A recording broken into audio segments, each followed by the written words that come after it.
So I've sat and reflected and come to this conclusion with all my mental facilities, very little weed, almost no alcohol, and a lot of exercise due to physical therapy.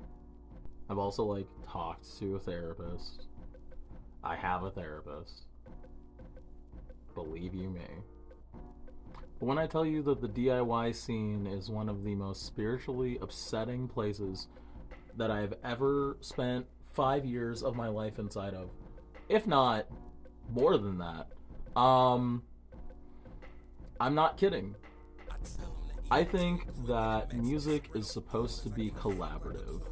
I think that people are supposed to come together communally and create communities around music, and music is a political thing.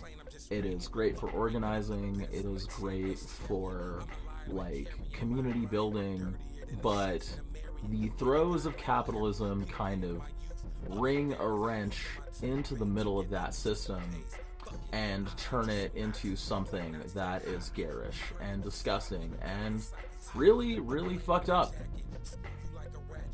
I spent a lot of my time in a trans music scene, multiple trans music scenes, and all I learned is that for every single person who just kind of wanted to drink a drink and play a show and sometimes get involved and help out their community, there were five other people who wanted to just fuck a 17-year-old. The height of what they thought they could do was SA. That's what they wanted to do. They learned that their drinking problem was not going to get solved, and they just want to be a pest, a sex pest, a complete and total asshole who just snakes their way to the top and nothing changes. We still live in a system where all this stuff is okay. The Me Too movement didn't make it any better, and Instagram didn't make it any better. If anything, it's made it worse. We've decided to kind of forego this language and create twitwongers to solve all of our problems, and all that has done is exacerbated the issue. People live by rumor and live by how people talk about them on the internet or Twitter. It's insane, it makes no sense, and it solves nothing.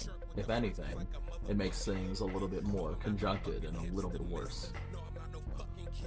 I can't walk into a room of people partying without noticing that there's no Narcan. I can't walk into a room of people partying and notice there are no test strips. I can't walk into a room of people partying and notice that there is no security except for one guy.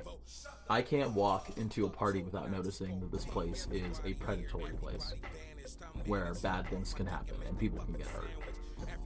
And that makes it hard for me to want to include myself in those spaces. It's caused me PTSD and a lot of unrest. I've seen people overdose. Full stop. I just have. And that's not fun. Nor is it why people go to the party. But I think Rome is burning. I think that as much as we think partying is going to solve our problems and fix the movement for a lot of LGBTQ people, that's what we think. I think there's time that we should just kind of stay in our bag and reflect and build our support systems. Because community starts with your support system, not with a bunch of nightclubbers who are never sober enough to actually talk about what's actually going on. When I talk about tea and drama, I'm talking about